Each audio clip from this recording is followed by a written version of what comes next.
Price Lord. கர்த்தருடைய பரிசுத்த நாமத்துக்கு மகிமை உண்டாவதாக. எனக்கு அருமையானவர்களே, இன்றைய நாள் பொழுதிலே உங்கள் அனைவரும் சந்திப்பதில் நான் மிகவும் மகிழ்ச்சி கொள்கிறேன். கர்த்தர் உங்களை ஆசீர்வதித்து உங்களையும் உங்கள் குடும்பங்களையும் காக்க கடவர்.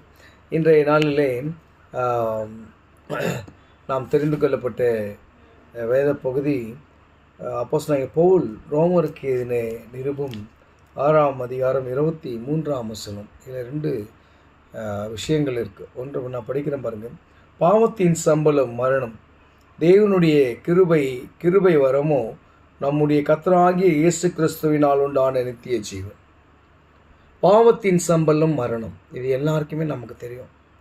உலகத்தில் இருக்கிற எல்லா இதையும் என்ன சொல்கிறாங்கன்னா, பாவம் செய்தவன் என்ன பண்ணோம், மறிக்கிறேன்னு சொல்லிட்டு. ஆனால் இந்த வேதாகமம் மட்டும்தான் சொல்லுது, நீ பாவத்துக்குள்ளாக உட்பட்டாலும் பாவத்திலே விழுந்தாலும் மனம் திரும்பி மனம் கசிந்து நீர் ஆண்டவரை நோக்கி பார்க்கும்போது உன்னுடைய ஆத்மா ரட்சிக்கப்படும், அது நித்திய ஜீவனுக்குள்ளாக பிரவேசிக்கும்.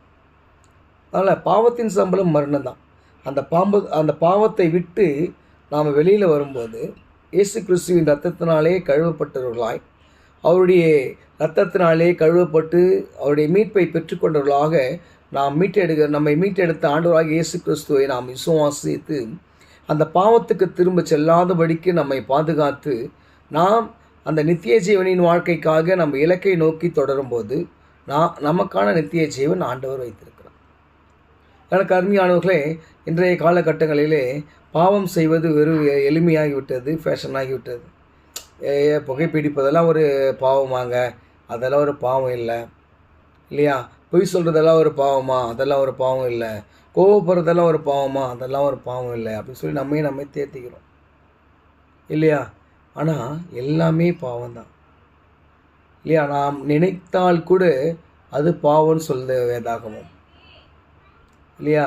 ஒரு ஸ்திரியை இச்சையோடு பார்த்தாலே அவளோடு விபச்சாரம் செய்தாச்சுன்னு வேத வாக்கியம் இருக்குது இல்லையா? நம்முடைய கண்களின் இச்சைகள் இல்லையா, பேசுகிற வார்த்தைகளின் அந்த பொய்யின் நாவுகள், இது எல்லாவற்றையும் நாம் விட்டு அகற்றி போடும்போது அவையிலிருந்து நாம் நம்முடைய பாவங்களை ஆண்டவரிடத்தில் அறிக்கை செய்யும்போது நாம் மீட்டெடுத்து அவருடைய ரட்சிப்பை பெற்றுக்கொள்கிறோம். அவர் இரத்தத்தினாலே கழுவப்படுகிறோம்.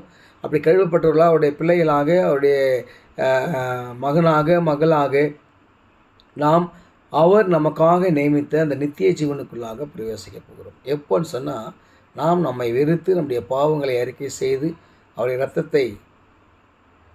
இரத்தத்தினாலே ஞானஸ்நானத்தை பெற்றுக்கொண்டு நாம்